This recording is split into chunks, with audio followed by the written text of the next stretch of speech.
और इन खबरों पर ज्यादा जानकारी के लिए हमारे दो संवाददाता हमारे साथ जुड़े हैं, अमित रायपुर से और कुलभूषण सक्सेना भोपाल से। सबसे पहले कुलभूषण सक्सेना भोपाल से हमारे संवाददाता जुड़े हैं, उनका रुख कर लेते हैं।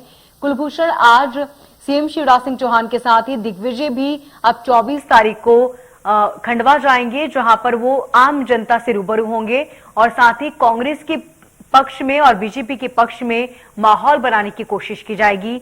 क्या और किस तरह का कार्यक्रम रहेगा?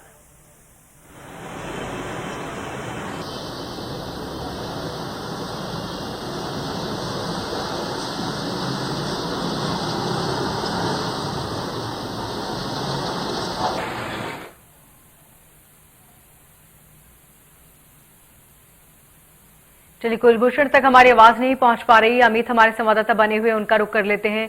अमित, आज कलेक्टरों से बातचीत करेंगे सीएम भूपेश बघेल, क्या कुछ बातचीत होगी और क्या किस मुद्दे को लेकर इस बैठक में बातचीत की जाएगी?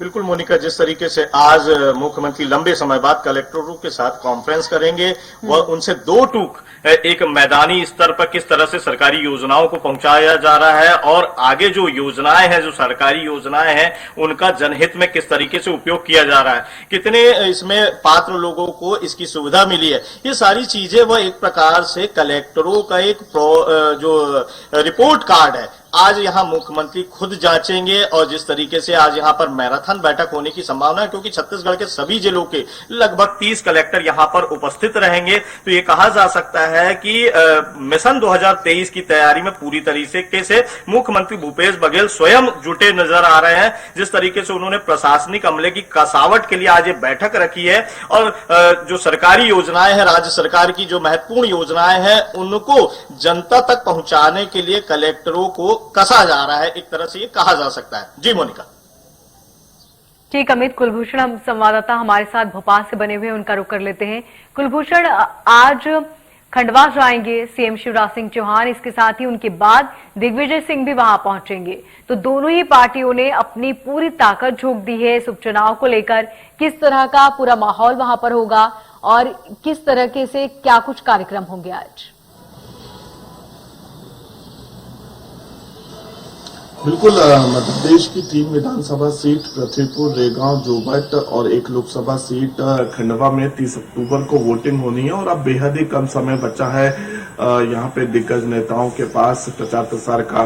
लगातार ये देखा जा रहा है कि दोनों ही राजनीतिक पार्टी बीजेपी और कांग्रेस के जो दिग्गज नेता हैं, बीजेपी की बात की जाए तो मुख्यमंत्री शिवराज सिंह चौहान सहित प्रदेश अध्यक्ष बी.डी. शर्मा और तमाम कैबिनेट के मंत्री, केंद्रीय मंत्री प्रचार प्रसार में लगे हुए हैं। जल्द ही जो है केंद्रीय मंत्री नरेंद्र सिंह तोमर भी सतना, रेगांव दौरे पर रहेंगे और बीजेपी प्रत्याशी के पक्ष में प्रचार प्रसार करते हुए नजर आएंगे। इसके साथ ही आज मुख्यमंत्री शिवराज सिंह चौहान का खंडवा दौरा है, तकरीबन वो 3 सभाओं को संबोधित करेंगे। इसके साथ ही आम जनता जो पब्लिक है उनसे भी वन टू वन रूबरू होते हुए नजर आएंगे। वहीं अगर प्रदेश अध्यक्ष बी.डी. शर्मा की बात की जाए तो वो आज सतना के दौरे पे रहेंगे। इसके साथ ही दिग्विजय सिंह भी आज खंडवा के दौरे पे हैं। तो 2 दिग्गज नेता मध्य प्रदेश के, एक वर्तमान मुख्यमंत्री, एक पूर्व मुख्यमंत्री दिग्विजय सिंह खंडवा लोकसभा क्षेत्र के दौरे पे रहेंगे। दिग्विजय सिंह लगातार बूथ और सेक्टर मंडलम के कार्यकर्ताओं की भी बैठक ले रहे हैं और जनसभाओं को भी संबोधित कर रहे हैं। इसके साथ ही चौपाल लगाकर किसान भाई बहन और आम जनता से चर्चा कर रहे हैं। वहीं मुख्यमंत्री शिवराज सिंह चौहान की भी ताबड़तोड़ बैठकें जारी हैं। इस समय राजनीतिक पार्टी हर वर्ग को साधने में जुटी हुई है, क्योंकि सचिन पायलट का भी जल्द ही दौरा देखने को मिलेगा और ऐसी स्थिति में सचिन पायलट गुर्जर वोट बैंक जो है उनको साधते हुए नजर आएगी कांग्रेस, क्योंकि अभी तक जो है वाल्मीकि और आदिवासी वर्ग को साधा गया था, लेकिन अब गुर्जर वोट बैंक को भी साधने की कोशिश राजनीतिक पार्टी करती हुई नजर आ रही है। तो आज अलग अलग दौरे पे जो है मुख्यमंत्री शिवराज सिंह चौहान, प्रदेश अध्यक्ष बी.डी. शर्मा और दिग्विजय सिंह रहेंगे। इसके साथ ही अगर बात की जाए कैबिनेट मंत्रियों की, तो तमाम कैबिनेट मंत्रियों को विधानसभा की जिम्मेदारी दी गई है, विधानसभा सीट स्तर की जिम्मेदारी दी गई है, तो लगातार वो भी जो है प्रचार प्रसार पे जुटे हुए हैं। तो यहाँ पे अब उपचुनाव जो है, उपचुनाव में प्रचार प्रसार का समय बेहद ही कम बचा है। अब 6 से 7 दिन तक लगातार ये देखा जाएगा कि जो स्टार प्रचारक है, केंद्रीय मंत्री हैं, वो अपनी ताकत झोंकते हुए नजर आएंगे और बीजेपी प्रत्याशी के और कांग्रेस के नेता जो हैं वो कांग्रेस प्रत्याशी के पक्ष में प्रचार प्रसार जोरों शोरों से करेंगे। ठीक, कुलभूषण हमारे संवाददाता अमित हमारे साथ बने हुए हैं, उनका रुख कर लेते हैं। अमित, आज पुलिस स्मृति परेड का भी आयोजन होना है जिसमें राज्यपाल अनुसुईया उइके शामिल होंगी। इसके अलावा कौन से वो बड़े नेता है जो इस परेड में शामिल होंगे?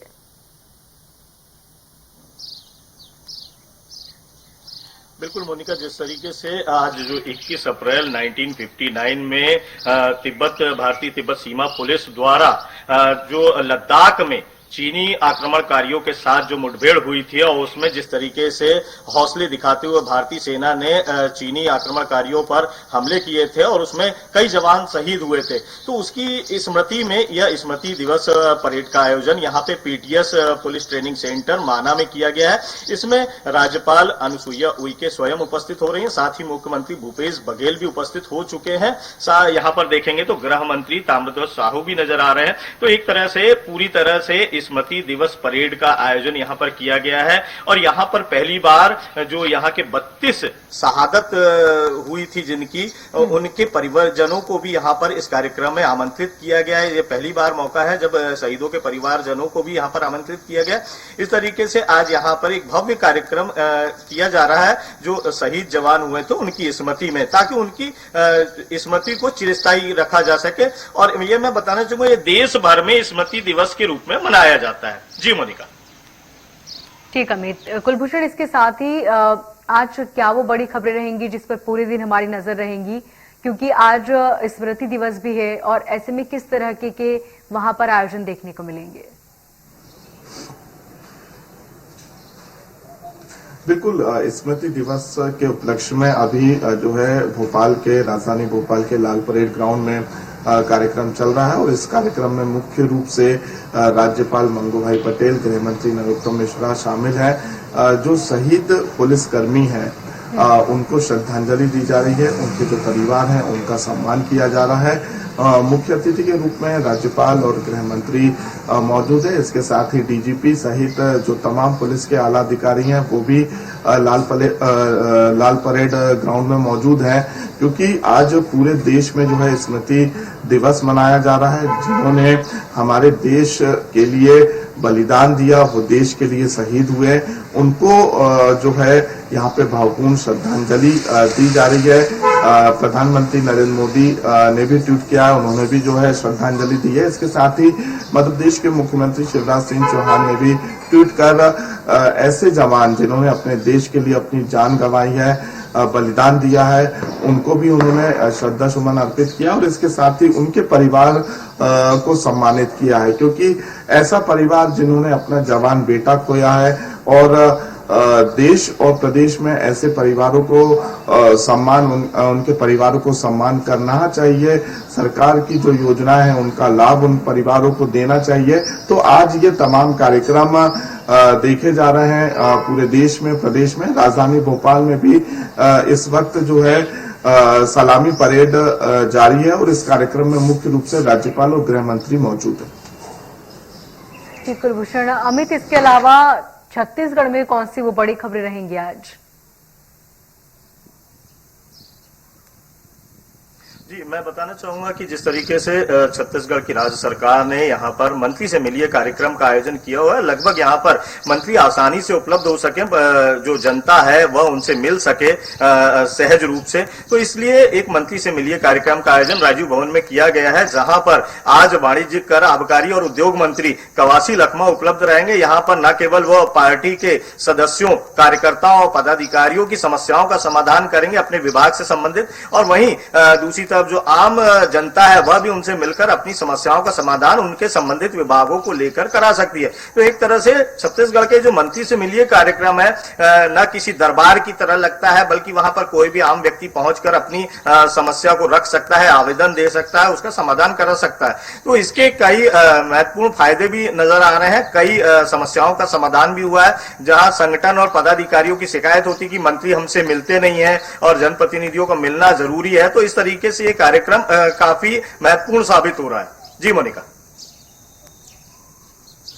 बिल्कुल ठीक। अमित, कुलभूषण हमारे संवाददाता वहां का रुख कर लेते हैं। कुलभूषण, इसके साथ ही भोपाल की कौन सी बड़ी खबरें रहेंगी जिस पर आज पूरे दिन आपकी नजर रहेगी?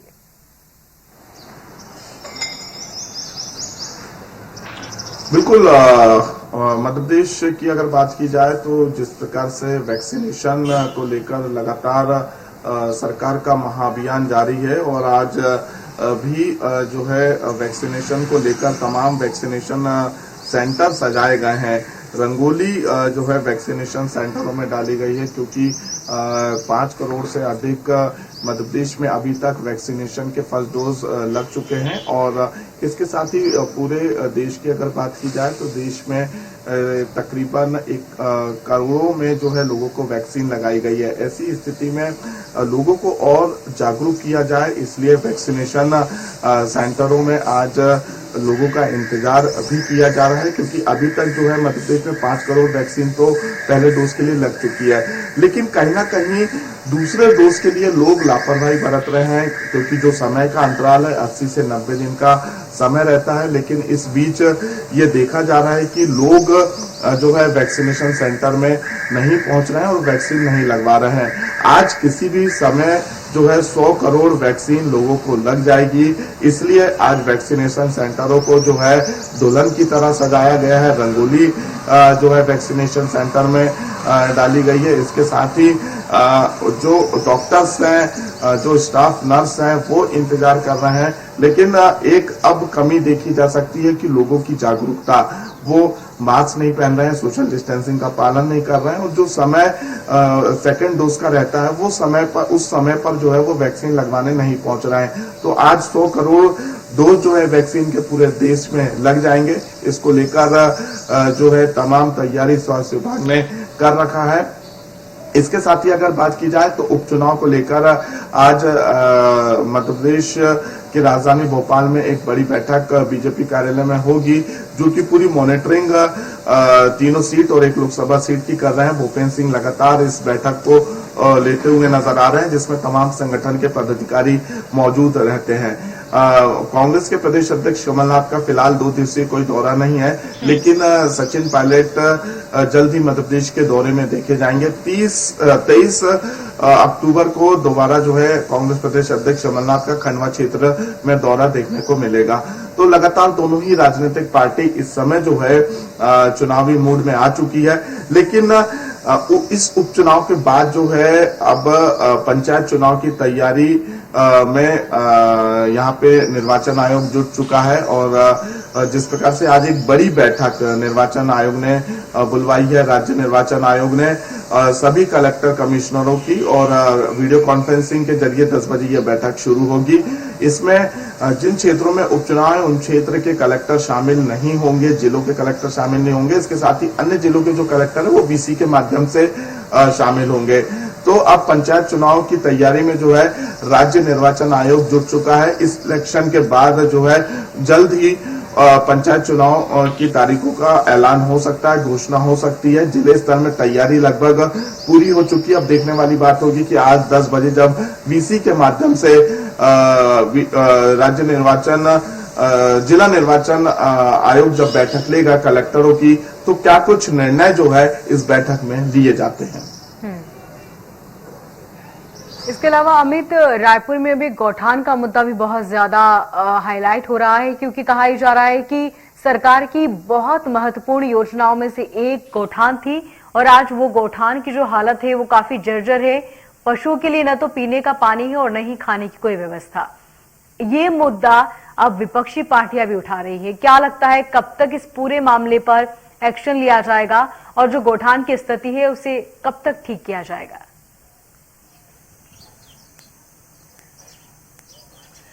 बिल्कुल मोनिका, जिस तरीके से इसे भूपेश बघेल का ड्रीम प्रोजेक्ट कहा जाता है और गौठान की जो यहाँ पर व्यवस्था की गई थी, उस तरीके से यहाँ पर जो गौठान बनाए गए हालांकि इस योजना को क्रियान्वित तो बहुत अच्छे से किया गया था, लेकिन आज अगर हम बात करें मेंटेनेंस की, तो यहाँ पर जिस तरीके से स्व सहायता समूहों को, विभिन्न संगठनों को ये जवाबदारी दी गई थी, वह अपने उत्तरदायित्वों का निर्वहन नहीं कर रहे हैं, जिसकी वजह से यहाँ पर गौठान पूरी तरीके से जर्जर अवस्था में पहुंच चुके हैं। यहाँ पर जानवरों को न खाने को दाना है न पानी है। तो इस तरीके से कहा जा सकता है एक तरह से कि मुख्यमंत्री के ड्रीम प्रोजेक्ट को पलीता लगाया जा रहा है यहाँ के स्व सहायता समूहों और संचालकों द्वारा। तो जरूरत है यहाँ पे जिला कलेक्टरों को गौठान की देखरेख करने की, लेकिन इस तरफ जिला प्रशासन भी कोई ध्यान नहीं दे रहा है, जिसकी वजह से मुख्यमंत्री का ड्रीम प्रोजेक्ट एकदम तोड़ता हुआ नजर आ रहा है। लेकिन इसको लेकर जो विपक्ष वार कर रहा है, हमले कर रहा है, क्योंकि गौ रक्षा की बात करती आई अब तक भाजपा, अब उनके इस मुद्दे को एक तरह से कांग्रेस ने हाईजैक कर लिया गौठान के माध्यम से, और जिस तरीके से हाईजैक किया गया, लेकिन उस तरह से यहां व्यवस्था नहीं की जाए, तो इसको लेकर अब विपक्ष भी हमलावर है। हालांकि अभी कुछ गौठानों में व्यवस्था बनाने की बात राज्य सरकार की तरफ से आ रही है, जिस तरीके से यहाँ गोबर से बिजली बनाने की बात आ रही है कि गोबर से बिजली बनाई जाएगी, तो कहीं ना कहीं अब व्यवस्था धीरे धीरे हो रही है। जी मोनिका। ठीक अमित, बहुत शुक्रिया तमाम जानकारी के लिए। कुलभूषण, आपका भी बहुत शुक्रिया तमाम जानकारी के लिए। मध्य प्रदेश छत्तीसगढ़ की हर खबर सीधे आपके मोबाइल फोन पर, सोशल मीडिया के हर प्लेटफॉर्म पर है। इंडिया न्यूज मध्य प्रदेश छत्तीसगढ़, अभी सब्सक्राइब करें हमारा चैनल और पाएं मध्य प्रदेश छत्तीसगढ़ की पल पल की खबर।